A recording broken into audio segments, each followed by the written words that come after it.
Akal licik VLH, 25 tahun, istri yang menangisi suaminya dan disebut tewas dirampok kini terkuak.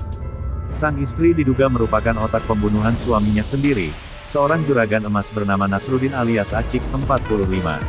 Sebelumnya, juragan emas itu ditemukan tewas di Jalan Hanurata Hall Balai Distrik Muaratami Kota Jayapura, Papua, Senin, tanggal 28 Juni tahun 2021.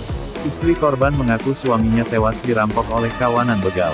Namun setelah diselidiki, ternyata kematian juragan emas itu bukan murni dibunuh perampok, tapi ada campur tangan sang istri. Lantas, wanita berusia 25 tahun itu pun digiring dan ditangkap oleh pihak kepolisian dari Polsek Muaratami. Saat itu, suasana rumah masih dalam keadaan berkabung dan sedang ada acara tahlilan. Namun kepolisian tak peduli dan langsung meringkus VLH, yang diduga otak pembunuhan. Warga yang memadati rumah duka pun langsung menyoraki pelaku. Teriak warga seperti dikutip tribunnewsbogor.com, Minggu, tanggal 7 Juli tahun 2021.